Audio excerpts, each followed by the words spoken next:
This is Shutters Inc. with Bruce Williams and Glynn Lavender. Hi and welcome to episode 536 of Shutters Inc. Lazarus Rises. This is Bruce Williams from ShuttersIncPodcast.com and making the ghostly noises of Casper. Bruce, can you hear me, Bruce? It's the ghost of Mr. Glynn Lavender from CreativePhotoWorkshops.com.au. I'm calling from the other side of Melbourne. How are you, mate? Well, I don't know, to be honest. I don't know. What don't you know? Well, so as I said, I couldn't record last week because I was in hospital. And they went in to do an angiogram, which is testing out, see what the arteries are like. And they go, oh, they're f***ed. I don't know it's exactly the language they used. I think it was worse than that. No, I said they found like 4 blockages and they could only fix one, which is, I guess, somewhat disconcerting. So then they did an angioplasty and put a balloon in me, and the helium burst. And I talked funny for a few minutes, and that may not be true. And then they put a stent into one of my arteries, which is all fun and games. And then they said, go sit in a chair for 6 hours. And 5 hours into that really uncomfortable sitting, they told me, oh, do you know you can adjust the chair to be more comfortable? So if that's not a Glynn Lavender thing, I don't know what is. You know? 5 hours of sheer uncomfortable, moving from one cheek to the other because that was going to go completely numb, you know. Totally uncomfortable for 5 hours, and then, it reclines? No, information that might have been handy earlier. So yes, that was fun. So then they're dispatched that afternoon and sent home, and not allowed to do anything strenuous for a couple of weeks, which is why start now in my life, you know. I didn't do strenuous before the operation. Why should I start now? And the trouble and strife's been a bit overprotective, so I've been doing even less than almost nothing. Right. And but then unfortunately she went to Brisbane for work for 2 days and up to Sydney for 2 days for work. So I got to do. So I thought, here we go. I can get some freedom and go out and do some stuff. And then my youngest came down with COVID, so she's stuck at home. So here we are. Yeah, it's happy, joy. But I'm hopefully feeling better. I don't really know because I haven't pushed it too far yet. But it's. Do you feel like energy levels are any better or not? I don't know. Maybe. Right. Well, that's the thing. It's hard. It's hard to know when you're not doing anything. Yeah. You know, I haven't. Yeah. Normally, if I did like 15 minutes, 20 minutes of any sort of exertion, I'd be exhausted. But I haven't even been able to even do that yet. So I don't know. Yeah. So anyway.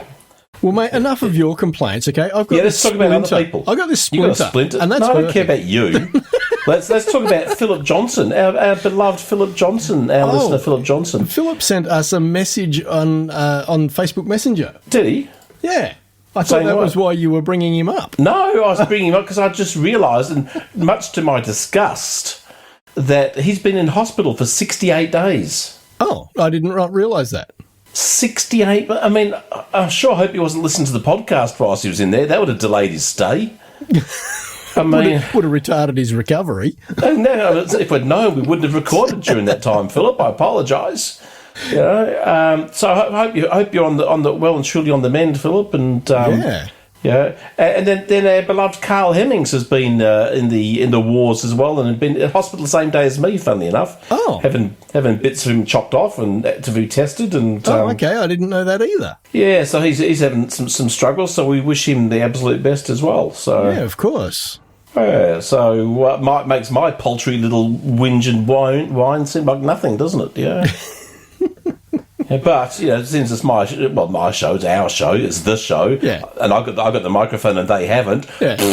Oh, my chest, Bruce, my chest. Oh, it's all about me. It's all about me. My legs, can't feel my legs. Yes. Anyway, in all seriousness, we wish them both the speediest of recoveries and so on and so forths. Of course.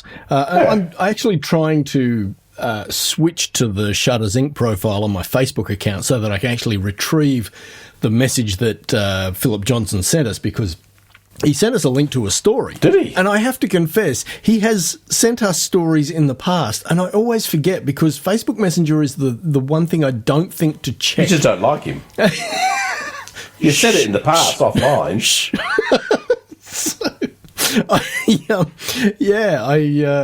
And of course, right now it's refusing to refresh, so I can't actually get to it. So hopefully at some point before this podcast finishes, we'll actually get the page refreshed and I'll be able to get the link that Philip Johnson sent us. I'm on the page and I can't see anything. So it's not the... They've done this silly thing where, you now have to switch to the profile before you can actually access the messenger. It drives you up the wall. It's just like, I don't understand. It is rather frustrating. Anyway. Yeah, so what else is new? Nothing. Right. COVID. Floods. Yeah, we're in the midst of, massive rainfall and... days upon days upon days of rain. So I'm a bit worried about my plants. I think my cabbage was just starting to come on, Bruce. My baby cabbages. No. Just starting to come on. And tell you, my baby broccoli's just gone to flower. Whilst I was a bit off last week. So not happy with that. But my baby spinach has gone crazy. I'm harvesting that thing like crazy. Yeah, right. Cool. So that's going great. Oh, I love it. Yeah, put it in my pasta. Yeah. And all sorts of other dishes and sandwiches and hamburgers and all the stuff that I probably shouldn't be eating. Philip Johnson has an unread message. There we go. Hang on a sec. Oh, you got to it, did you? Hi, thanks for contacting us. We've received your message and appreciate your getting in touch. Appreciate your getting in touch. Yeah. I know it's correct, but it sounds wrong. Yeah. I appreciate you getting use. Yeah, I appreciate yous. I think it might have been something on the Bright Festival of Photography. Oh, okay. Oh, there we go. It was Bright Festival of Photography has placed the workshops from this week's festival online for free. Worth checking out. Oh, well, that's pretty good. That's right. That'd be on the Bright Festival of Photography Facebook page, I'd imagine. Nice. I know quite a few people up there doing events up there, running events. Our mate Cam from down in Tasmania. Just for every person on the planet listening to the podcast who does not live in Victoria, Bright is where, Mr. Lavender? Well, it's just above Dull, of course. Where else do you think it is? Bright is northeast Victoria, about 3.5 hours from Melbourne. Right. And it's our alpine region, for want of a sad excuse of an alpine region. So, yeah, it's beautiful rivers, great fly fishing. That's all that really matters. Yep. And one of my favourite places to go, funnily enough, actually. It's a gorgeous place and has some great festivals up there, especially around autumn when all the leaves change. Yeah.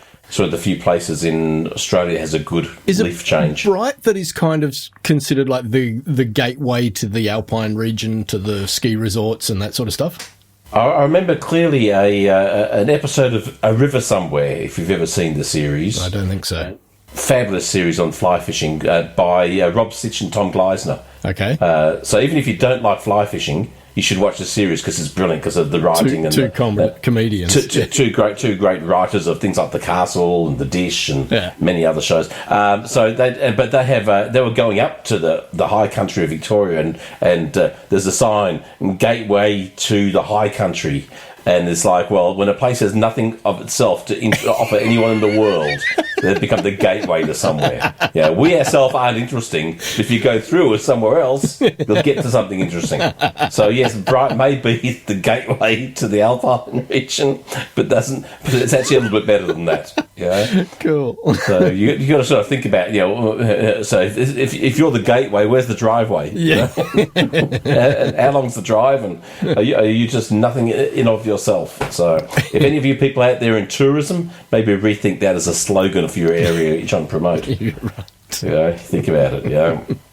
But lovely area, and the Bright Festival of Photography is probably Victoria's best photo festival. We should get the founders on one day and have a chat. Okay. I'm sure they'd like to come on and have a wee spruik before next year's, when they're starting to launch next year's show. So, given that you've got the story up and I was not able to retrieve I've got the story up. I've read it all. What were the dates? Oh, I don't know. Sort of over. It was the last weekend. Oh, okay. So it's in the past. Okay. Yeah, So, but what he's saying is they put up all their workshops. I think maybe their talks and stuff like that, so you can go and watch them and listen to them or read about them. oh, okay. For free. There we are. Oh, want to be in on 2023? Tickets on sale now. There you go. Nice. Jump in quick. 30% of tickets sold within 24 hours. Right. That's pretty good. I think there's like 400 people go or something. So that's a pretty successful early launch. Yeah. Lots of repeat visitors. So yeah, that's typing into my little text document to make sure I retrieve that link to put in the show notes. They can do it themselves. They're not that lazy, surely. Yeah, they've got the same ability as you, Bruce. Do they? Well, yeah, good point. Maybe not. Maybe not. Yeah. So that's it. That's the Philip. So the segue from wishing Philip and Carl well. Yep. And any of our other listeners out there, having a hard time, as well. It might not be Are You OK Day, but with Shuttersync, it's always Am I OK? Are you OK too? Is Glynn okay? Is Glynn okay? Oh, dear. So, have you been? What have you been up to? Done anything exciting? Okay, next. Have I done anything exciting? No, I can tell by the. No, my life has been very uninteresting. Have you done anything with Darktable? Have you got off your butt? I did a new video a couple of weeks ago, and I've got ideas for the next 2 videos, but right at the moment I'm strapped for time to actually sit down and do anything. I'm hoping that Monday I'll be able to sit down and do something. Oh, I think short on time's good, unless it's yeah. Oh, you've got 6 months to live. That sort of short time. Yeah, no, thankfully, no, it's not that different. kind of short. Different kind of short of time, isn't it? So things are going really well with the ABC.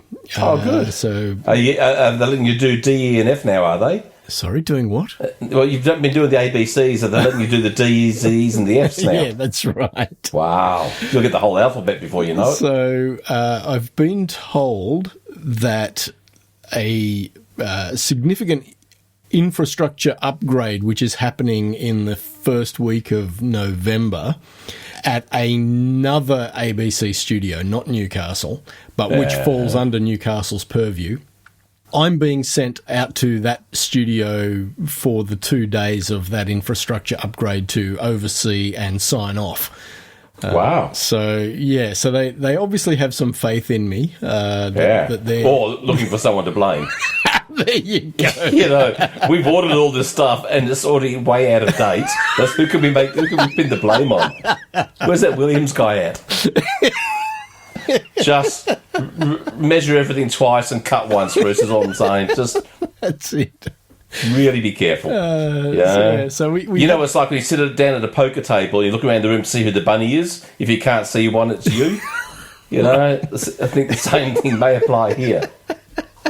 Why would let the Christmas casual come in to sign off on this? No, so that's all going well.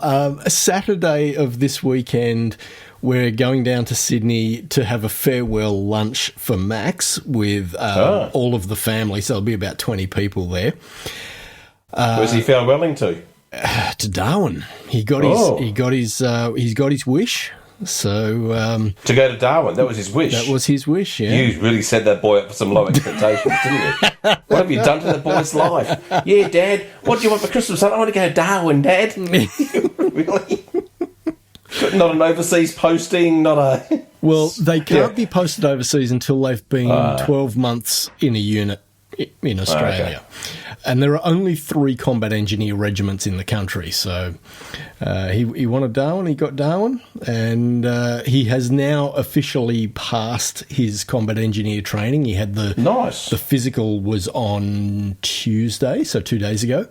And why do you need a physical to be an engineer? Because you lift the trucks up or something. It's all part of the training. So they had to achieve this final physical within a window of 90 minutes to 100 minutes, and he did it in 91 minutes, which is pretty cool. What happens if you do it in 89? You fail. Really? They don't want you pushing too hard. So if you're too good, you're no good. Well, they don't want you to damage yourself, basically. Yeah. So that's. But why what if it's not hard for you and it only takes you 75? You have to go poodle around for 15 minutes. Yeah. Wow. What they're aiming for is that you will maintain a consistent pace across that time. That's really what they're aiming for. So they should make them do the test more than once. That's right. Well, you think about it, realistically. Average it out. Make them do it 5 times. Yeah. Because how else can you actually say that's doing it once? Anyone can do it. Well, not anyone can do it once. I couldn't do it once, but I could. But I'm saying it's interesting that one is enough to know. Yeah. Because you could have pushed yourself over Jesus to do the 91. Yeah. That could have been like your best ever effort. Yeah. Or to get like 98 or 99. But all other ones have been 112, 115 or whatever. You know? So it's interesting. It's an interesting test. Yeah. So anyway, he has passed, and so he will. We're having a farewell lunch on Saturday of this week because the following weekend he'll be fully committed with getting ready for the march out, which happens on Monday the 24th. He's not marching all the way to Darwin, is he? Yeah, absolutely. No. Wow. So they hope he's got comfy shoes. Yeah, exactly. They have a marching out parade on the Monday, and then on the Thursday he will fly to Darwin, and he'll be there for 3 years. Is he taking a plane? Minimum. Yeah. I'm not sure. There might be all these other demands. You can either march or fly. Let's see which one you can do. Yeah. So, wow, 3 years is a minimum. Yeah. So you've got to do. So basically, it's taken him 12 1 year months. in the units. You've got to be there 3 years. It's taken him 12 months to get to this point. Like is that a lot or not a lot? Well, it's a lot. Yeah, we dropped him off. When he was, going into Kapuka, we dropped him off on the 11th of October of last year. And he's just finishing. Is that a normal length of time, though? No. COVID. Yeah, exactly. You say no more. Say no more. So he's going to be 12 months in a unit before he can be deployed overseas, but he's got to be there 3 years. How's that work? So what it is from the time he went in to begin his training, he was committed to a 4-year commitment with the Army, right? And it's taken 12 months to get to this point. He then will need to spend at least 12 months in Australia in a unit, in this case Darwin, before he can be shipped overseas. So at most he can only be shipped overseas in the last 2 years of his 4-year contract. Is he loving it? Is he planning on staying in? He is loving it. Oh, that's good. And God, he's ripped as. Really? Just frightening. You say drop and give me 20, and he's done in 22 seconds. I'll be done in 22 seconds too. I've done like one push-up, but I'll be done too. I'm with you. Oh, God. Kath said last weekend, because he was home last weekend, she said, God, you should have seen him. He picked up this 20-kilo bag of dog food like it was nothing. Yeah, I believe it. So I take my hat off to him. I'm so proud of him. Anyway. Yeah, as you should be. You should be. Yeah. So that's Saturday. Sunday, I'm driving the truck for Coles. So hopefully Monday I'll have a chance to sit down and do a video. It's nice. A long way of coming back to your question. Yeah, that's right. Yeah. It's not like our thing has any sort of logic to our podcast anyway. That's it.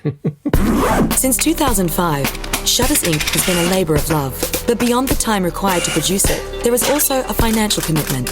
If you find value in the podcast and would like to help keep the servers running, hit up the Patreon link, which is in the show notes. Even a couple of dollars a month will help. Much appreciated. Now, back to the podcast. We did get an email from what? Terry Johnson. Spam? Terry Johnson, no relation to Philip Johnson, who said, "Hi, Bruce and Glynn. You previously reviewed my web app for colour transfer." So by we mean you.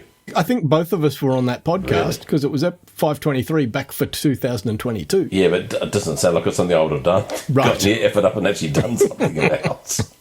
So Terry is a 71-year-old Brit who designed this web app to do colour matching. So you could throw your photograph and a source or a reference image into this web page, and it would basically lift the color profile from the, essentially what was the target image, and map those colors to your image. So it was a kind of a way to just, pull that color palette and apply it to my image. So that was received really well. He has now developed a set of plugins for Photoshop, which take some of the default tools and filters that are in Photoshop and basically develops them a little bit further. He goes on to say in his email, I now have a new offering here that could be of interest to your users. Here's a review from petapixel.com with links out to the download and supporting article. These free Photoshop enhanced filters put the default ones to shame. That's Petapixel's headline. So I will put the link to that in the show notes. So anyone that wants to check out some Photoshop filters that you can grab and use on your images, definitely check it out. So nice. So good on you, Terry. Yeah, good on you, Terry. And thanks for letting us know. Yeah, and that's all the photo news we have for this episode. Well, thanks for coming. Thank you, Mother, for the rabbits. So, we've got a little bit more. All I got is that I saw a thing that Kodak is hiring film technicians. Right. So they can't keep up the demand for film. Yeah. That they're having to retrain and re-employ people to make film. Wow. Back in Rochester in New York, which is nice. So Kodak's home turf. Yeah, it's kind of bizarre, And we were speaking before the show, saying it's like becoming this artisan art form for shooting film, like people who restore steam engines or amateur horseshoe makers. What those guys who make horseshoes? No, they're the ones who put them on, aren't they? No. Aren't they? I don't know. No, because I'm thinking I'll the guy who makes to the horsey people in the audience. I'm thinking about the guy who makes the shoe out of iron, who's blacksmith. That's the guy I'm thinking of. Oh, okay, right. So you're wrong. Suck on it. Of course, farrier males make them. How would I know? But we're becoming that area's kind of a bespoke little artisan industry all of itself, isn't it? Yeah. So do you know, in some respects, like when you first told me about this just before we started recording, I was like, oh, wow, that's really awesome. But the more I think about it, the more I think we should have seen this coming. When you look at the resurgence in vinyl over the last 10 years and the fact that they are now saying that the cost of vinyl is going up because it's getting harder to produce, because it's getting harder to get the raw materials. Yeah. I kind of think, well, I guess we should have expected at some point film was going to go through this, renaissance as well, Yeah. I think what's the next one then? What's the next one then? If it's Well, it can't be CDs because they really haven't gone away. I guess it'd have to be another analog thing, wouldn't it? That's what I'm thinking. Something from the day. Yeah. I don't know. Telex machines. Faxes. Bring back Getting fax. the fax back in the offices. So but I used to, back in like the early 80s, I used to work in a camera store that was a duty-free store. Right. And we used to have to use these telex machines, which are like ticker tape things. And you just have to sit there and type out into this machine for or people who are flying out the names, the flights are on the times, right? But all this stuff, and then as you're typing, this little tape would come out, and then once you finish typing, you cut it off, then you feed it into this machine, which would send that information to the airport. And of course, I suppose if you typed a wrong character, you'd have to redo the whole thing. Well, and if you didn't realise you'd made a mistake and all this sort of stuff too, so maybe that could come back for some sort of torture for prisoners or something, make them do stuff like that. But I don't know what other analogue thing that was hugely popular. Yeah, I don't know, but it makes you think. I know cassettes. One of my favourite bands, They Might Be Giants. Their last album was released on 8-track. Wow. So they had 8-track, cassette, vinyl, CD, and digital download. Nice. No, one guy had bought, apparently the last 3 albums or something had been released on 8-track. He'd bought all 3 albums on 8-track. He goes, just got my new 8-track, now I've got to go buy an 8-track machine because I don't have one. He's got 3 albums on. I was going to say, it'd be a very small handful of people that actually have a working 8-track machine. Yeah. And apparently they have to buy up old 8 tracks, restore them, clean that is in tapes, clean and restore them, record to them, and then put new labels and stuff on. So it's a fair commitment. They're not making them in high volume, that's for sure. Yeah, right. So there was that. And the other thing I got was this really cool shot of. Oh, where's it gone to? You sent me a link for betterpixel.com. Yeah, I know, but like I didn't know how not to the find article. it. There we go. Yeah, just in case you've never been there before, Bruce. So, have a gander at that one. This guy won Wildlife Photographer of the Year award for this photograph of these pile of bees in a bundle. What a cool shot is that? That's awesome. And these other bees flying into the fray, What an amazing... Wow.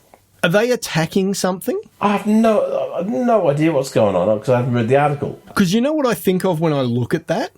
No. I remember hearing on a documentary, or actually seeing on a documentary, about these hornets that try and attack certain beehives.